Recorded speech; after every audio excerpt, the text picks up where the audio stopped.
Hey guys, how are you? Hope you're all doing very, very well. This evening I'm going to be doing a review of a thriller from the UK, English language, released in the year 2012, directed by James Nunn and Ronnie Thompson, and this film is called Tower Block. The story of Tower Block is as follows. Someone is picking off the last remaining occupants of a condemned tower block using a high-powered silent sniper rifle. Nobody has heard the shots and no help is coming. If the terrified victims can't figure out a way to escape, they're all going to be killed one by one. So the movie starts off in a very low-income area of Britain. There's an abandoned tower block. The only people living in this tower block are people that are waiting to be relocated to another housing estate. Now, the Housing Commission want these people evicted because they want to demolish it, and they're getting very impatient, but these people want to stay put. So at the start of the movie, you've got this 15-year-old kid who is running away from two people that are chasing him. He seeks refuge in this tower block. He's knocking on all the doors, but no one wants to help him because they're scared. So these two people end up beating this kid to death, and then there is a police investigation that results from this, and no one wants to talk to the police because they're afraid of the repercussions. So the police are very frustrated, and 3 months down the track, it's an unsolved case. So one morning, 3 months later, one of the tenants has been shot through the head by a high-powered silenced sniper rifle.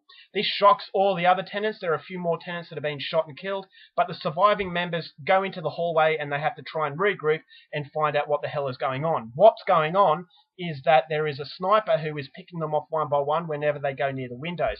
So they very quickly realise that they can't go near the windows, that they have to try and make their escape, but it's going to prove very difficult because the sniper has booby-trapped the area. So if they want to get out of this ordeal in one piece, they're going to have to try and find out the motives, why this guy is doing what he's doing, and they quickly realise that it is connected to the murder that took place 3 months previous. So what happens from that point on, and why the sniper is doing this, that's something you're going to have to find out for yourself, because that's as far as I'm going with my synopsis. Now my thoughts on Tower Block. I was really psyched to see this. Number one, I am a big fan of British cinema, and number two, this had been regarded as the best film to come out of Britain in 2012. So understandably, my expectation levels were very, very high, but I was bitterly disappointed by this experience because I thought there was no attention to detail whatsoever. I thought it was very lazy filmmaking, and in the end, I'm sure that this is going to disappoint a lot of people. Now to start off with, it is a movie that does deal with British lower class, and I like the fact that it's a study on lower class, but I'm starting to get a little bit frustrated that every film of this nature paints the British lower class as very black and white. You've got alcoholics, you've got people who beat their children, you've got people who are foul-mouthed, no respect, alcoholics, drug dealers, murderers, all that kind of stuff that really it illustrates the fear that Britain higher and middle class have of the lower class. They want to disconnect themselves from that, label them as evil, label them as, out of control. And because they're underprivileged, because they're willing to do things that, upper class and middle class are not going to, because they've got the luxuries that the lower class don't have. So it's a very misunderstood class, I feel, in Britain, as is the case with Australia as well. So I don't like the fact that they paint these people as evil, and ultimately that is what hurts the film of Tower Block considerably, is that they paint these characters as alcoholics, murderers, drug dealers, all those kind of people that we don't want to associate with. So because we don't want to associate with these people, we don't invest any time in them, therefore we don't care what happens to them.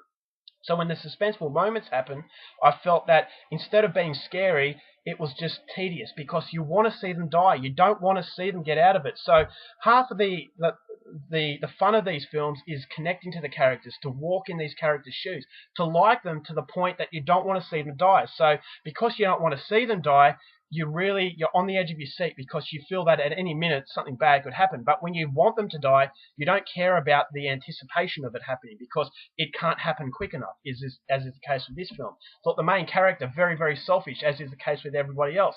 I thought Jack O'Connell's character was the most interesting, but having said that, once again, very unlikable. And then as the movie progresses, you get a little bit more insight into the characters that gives them a glimpse of redeemability. But unfortunately, it's just the negativity to each character overshines the positivity. And for that, I just felt no connection with them. Therefore, when the suspenseful moments happen, I thought it just didn't work. Now, I will say that the characters, the way that they deal with certain events, whether it's be someone's boyfriend shot or someone's wife is shot, that it becomes an afterthought very, very quickly. As in, they get over it, very quickly. It's like someone has been shot in front of you, yet 5 minutes later, you're walking around as though nothing happened. So for that, it takes the realism out of it. And I thought that there were strong realistic elements to the film, such as the kills. I thought the kills were very good. Very in your face. They weren't overdone, but they were very high impact and once again very realistic. But because of the characters, how they cope with certain situations, it felt like they didn't care themselves. When this guy's wife is shot, when a boyfriend might be shot, because they don't react in a way that we can connect with, it once again feels like they are very, very selfish individuals. So if they don't care about anybody else, why should we care about them? So once again, that is a massive problem to the film. It's very simplistic, but the simplicity hurts it because it feels like the director is more concerned about making something bang bang shoot 'em up. Don't worry about the characters, but the director is going to tell you that something really scary is happening, so the viewer is going to be really scared. But as I said, because you don't invest any time in these characters, you don't care about them, therefore the suspenseful moments come across as tedious because you're just waiting for them to die. You're saying to yourself, just die already, you don't deserve to live. You don't care about anybody else, so us as a viewer are not going to care about you. I thought there was a twist at the end that was absolutely ridiculous. It defied logic. I thought, what the hell was going on? It felt like the director just threw that twist for the sake of shocking the audience. You're not going to see it coming because it's so ridiculous. And you kind of think to yourself, well, how did he get away with this? Why would you do that? Why would you do this? And it's just asking questions for all the wrong reasons. I think it was just a desperate attempt to make it memorable, but unfortunately you're going to remember this film for all the wrong reasons. It was definitely a missed opportunity. I thought Jack O'Connell's performance was good, but it's very similar to that of Eden Lake, where he was the leader of the kids, the psychotic leader. I thought it was very reminiscent of that performance, so I'm not quite sold on Jack O'Connell yet. I'm not familiar with a lot of his work, but the 3 films that I've seen him in, Harry Brown, Eden Lake, and now Tower Block, he basically plays the same character. So at the moment, I'm labeling him as a one-trick pony. Until I see something a little bit versatile, I'm going to basically have a question mark over his head.